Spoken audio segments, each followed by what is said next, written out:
오늘은 마태복음 19장 30절 말씀을 함께 나누어 보겠습니다. 마태복음 19장 30절 말씀입니다. 제가 봉독해 드리겠습니다. 그러나 먼저 된 자로서 나중되고 나중된 자로서 먼저 될 자가 많으니라. 아멘.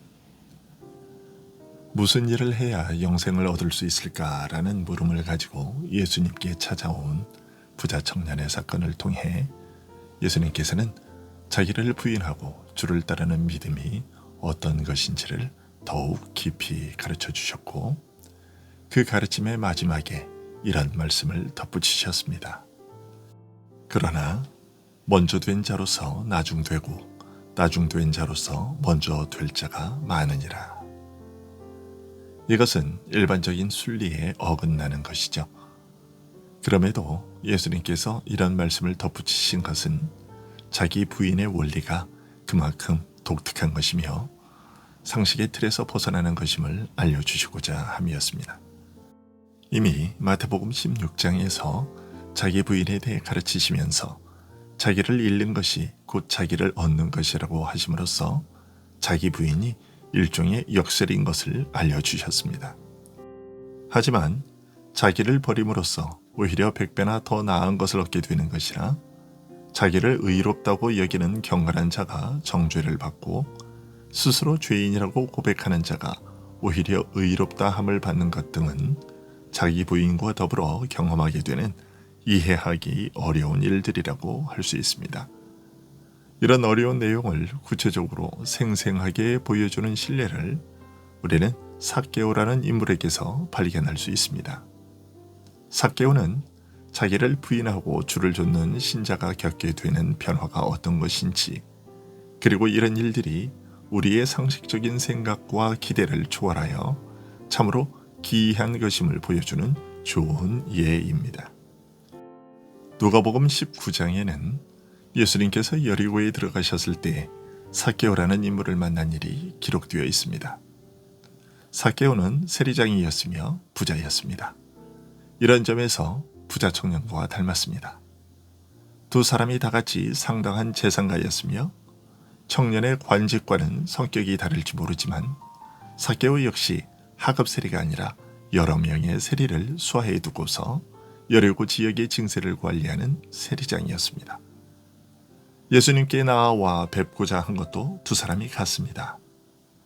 적절한 나이였을 것임에도 예수님을 뵙고자 나무 위로 올라간 일은 예수님께 달려와서 무릎을 꿇고 영생의 도리를 여쭌 청년의 진지하고 간절한 태도에 못지 않습니다. 하지만 이런 겉모습을 한꺼풀 벗기고 보면 두 사람은 너무나 대조적입니다. 청년은 재산과 지위를 두루 갖추었을 뿐 아니라 무엇보다 어려서부터 하나님의 계명을 다 지켜왔다고 자신할 만큼 경건한 사람이었습니다. 그런데 삭개오는 부자 청년과 정반대였습니다. 당시 로마의 세금은 거두는 방식에 따라 크게 두 가지로 나눌 수 있었습니다. 직접세와 간접세로 말이죠. 직접세는 로마가 직접 징수했고, 간접세는 경매를 통해 세금 징수권을 획득한 자가 임의로 세액을 정하여 거두는 세금이었습니다. 이처럼 세금 징수권을 사들여 세금을 거두던 인물들은 많은 이익을 얻고자 징수권을 사들인 액수보다 훨씬 높은 세금을 거두었기 때문에 사람들로부터 원성을 샀습니다. 그래서 유대인 사회에서는 세리를 창기와 같은 취급을 했습니다. 즉 상종하지 못할 자로, 부정한 자로, 접촉하지 말아야 할 자로 취급했습니다. 삭개오가 바로 그런 자였습니다. 이처럼 부자 청년은 모든 사람들이 의인이라고 칭송하는 부류에 속한 자였고, 삭개오는 모두가 죄인이라고 손가락질하는 사람이었습니다. 그런데 경건한 부자 청년에 대해서는 복음서들이 공통적으로 기록하고 있을 뿐만 아니라 그가 예수님께 나온 이후에서부터 그가 나눈 이야기와 그가 보인 반응까지 자세히 전하고 있습니다. 그러나 애석하게도 삭개오에 대해서는 누가복음만 알려주고 있을 뿐이고 예수님을 만나기 이전에 그의 신상에 대한 구체적인 내용은 전혀 언급하지 않습니다. 그렇다고 성경이 이처럼 삭개오에 대해 간단하게 기록하고 있으니 그 일 자체도 단순한 일이었을 것이라고 생각해서는 곤란합니다. 삭개오는 세상 모든 사람들의 손가락질과 모멸에도 끄떡없이 버티고 남을 철석 같은 사람이었습니다. 그는 험난한 과정을 거쳐 세리장의 지위에 올랐을 것이며 그런 만큼 부자 청년과는 달리 나이도 지긋했을 겁니다. 바깥 세상의 험한 풍파로부터 보호받으며 온실의 화초처럼 곱게 자라온 부잣집 도련님과는 근본적으로 달랐습니다. 부자 청년은 그랬을 가능성이 많으나 삭개오는 세상의 쓰고 단맛을 다 본 사람, 세상에 달고 다른 사람이요 험악한 세월을 살아오는 동안 거칠 대로 거칠고 굳을 대로 굳어서 찔러도 피 한 방울 나오지 않을 사람이었습니다. 삭개오가 왜 사람들이 손가락질하는 세리라는 직업을 택했겠습니까? 세상이 무엇라 해도 나는 돈을 모아 부자가 되고 말 것이라는 생각을 갖게 하는 그런 일들을 겪었기 때문이 아니겠습니까? 이런 사정들을 생각하면 할수록 삭개오의 행동은 더욱 이해하기 어렵습니다. 아니, 그렇게나 모질게 마음 먹고 돈을 벌겠다고 결심했으면, 그리고 이만큼 성공했으면 그 길로 계속해서 갈 것이지 갑자기 예수님은 왜 찾은 것인가? 남에게 자랑할 만한 직업은 아니지만 세리장쯤 되었으면 그 자리에 올라갈 정도의 수완이면, 더군다나 예수님은 창기라 세리를 마다하지 않고 오히려 제자까지 삼으신 분인 것을 안다면 얼마든지 다른 방법으로 예수님을 만날 수도 있었을 텐데 왜 그렇게 많은 사람들이 모인 곳에 찾아와서 주의를 서성거리기만 한 것인가? 이런 이해되지 않는 질문들이 뒤따라옵니다. 하지만 그가 얼마나 간절하게 예수님을 만나려고 했으면 나이와 체면을 불구하고 나무 위로 올라가겠습니까? 그 이유가 무엇이었겠습니까? 하지만 애석하게도 누가는 이런 내용들에 대해 한마디도 언급하지 않습니다.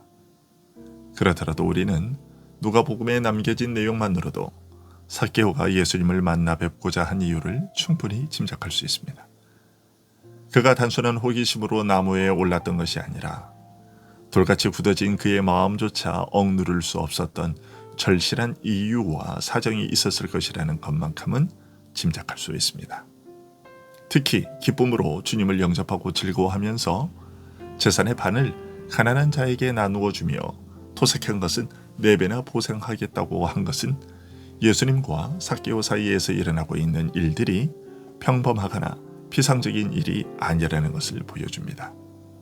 그런데도 이처럼 중요한 내용에 대해 누가복음이 자세히 기록하고 있지 않은데, 이것은 이미 삭개오를 통해 알려져야 할 메시지가 이미 그 앞에 기록된 바리새인과 죄인 세리에 관한 비유를 통해 알려졌기 때문입니다. 누가복음에는 부자 청년의 이야기에 앞서서 자신을 스스로 의롭다 여기는 바리새인과 다만 멀찍이 서서 눈을 들어 하늘을 감히 쳐다보지도 못하고 가슴을 치며 나는 죄인이로소이다, 나를 불쌍히 여기소서라고 애통해야 하는 세리의 비유가 나옵니다. 이 기록 후에 부자 청년과 삭개오의 이야기가 기록되어 있습니다. 즉, 부자 청년은 스스로 의롭다 여기는 바리새인에 비유되고 삭개오는 애통해하던 세리에 비유되고 있는 것입니다. 다시 말해 삭개오는 바리새인과 세리의 비유에 나오는 그 세리의 심정으로 예수님께 나아왔던 것입니다. 지금까지 악한 마음을 품고 살아오면서 지었던 온갖 죄로 인해 언제부터인가 견디기 어려운 고통을 겪게 되었고, 바로 이처럼 죄로 얼룩진 자신의 부끄러운 삶과 그로 인해 겪는 고통을 가지고 예수님을 만나 뵙고자 한 것이었습니다. 스스로 일을 행하여 영생에 이르고자 했던 부자 청년은 어려서부터 힘써 쌓아온 자기의 의로움을 가지고 예수님께 나아와 영생의 도리를 여쭈었던 반면에 삭개오는 자신의 죄 문제를 가지고 예수님께 나아온 것입니다. 예수님께서는 삭개오의 이런 믿음을 보시고 내가 오늘 네 집에 유하겠다라고 하신 것이고, 삭개오는 예수님의 이런 부르심과 약속을 기쁨으로 영접했던 것입니다. 삭개오는 믿음으로 의롭다함을 얻고 예수님께 속한 자로 받아들여진 것이죠. 삭개오가 얻은 이 의는 삭개오 자신의 의가 결코 아니었습니다. 그는 다만 죄인임을 고백하고 회개하며 하나님의 긍휼을 구하는 자에게 값없이 주어지는 그리스도의 의를 입은 것입니다. 누가는 이런 은혜를 입은 삭개오에게서 일어난 놀라운 변화에 대해 다음과 같이 기록하고 있습니다. 주여 보시옵소서, 내 소유의 절반을 가난한 자들에게 주겠사오며 만일 누구의 것을 속여 빼앗은 일이 있으면 내 갑절이나 갚겠나이다. 이 말은 재산의 절반만 내어 놓겠다는 뜻이 아닙니다. 절반은 가난한 자들, 곧 불쌍한 자들을 위하여 사용할 것이고 나머지 절반은 자신이 토색질했던 것을 보상하는 데 사용하겠다는 뜻입니다. 한마디로 불쌍한 죄인을 사랑하신 하나님의 긍휼을 본받아 나도 불쌍한 자를 사랑하는 데에 나의 재산을 사용할 것이며 또한 나로 인해 피해를 입은 사람들, 더 나아가 죄로 인해 상하고 무너진 자들을 일으켜 세우고 회복하는 일에 내가 소유한 전부를 사용하겠다는 뜻입니다. 다시 태어난 것입니다. 새로 태어난 것입니다. 우리가 모든 것을 버리고 주를 쫓아싸우니 그런즉 우리가 무엇을 얻으리이까? 라는 물음에 너희가 버린 것보다 100배나 귀한 것으로 받을 것이라고 대답하신 말씀의 뜻이 바로 이것입니다. 모든 사람을 해치던 재물이 사람을 살리고 유익하게 하는 재물로 변한 것입니다. 사람들을 위하여 내어놓은 모든 소유보다 1000배, 10,000배 더 귀중한 것으로 다시 새롭게 태어난 것입니다. 이런 변화가 어떤 자에게서 일어난 것입니까? 자기 힘으로 의를 이루려던 부자 청년이 아니라 죄인이라고 손가락질 받던 삭개오에게서 일어났습니다. 부자 청년은 이웃사랑의 계명들을 다 지켜왔다고 했지만 자신의 모든 것을 다 나누어 주라는 요구를 실천하지 못했습니다. 하지만 삭개오는 예수님을 만난 뒤 새 사람으로 변하더니 경건하다 자부하던 부자 청년조차 지키지 못했던 그 계명들을 실천했습니다. 이것은 앞서 주님께서 사람으로서는 할 수 없으나 하나님으로서는 가능하다고 말씀하신 대로 사람의 힘으로 만들어낸 것이 아니라 은혜가 만들어낸 결과이며 열매였습니다. 주님으로부터 은혜를 입고 이렇게 변한 삭개오를 보시고 예수님께서는 이 사람도 아브라함의 자손이로다 라고 하셨습니다. 아브라함에게 약속하신 하나님 나라를 유업으로 받은 자라는 것을 확인해 주신 것이죠. 부자 청년과 삭개오의 일을 자세히 살펴보면 전부가 우리의 상식을 벗어나는 것뿐입니다. 진정 처음부터 마지막까지 먼저 된 자가 나중되고 나중된 자가 먼저 되는 것을 보게 되는 것입니다. 기도하겠습니다.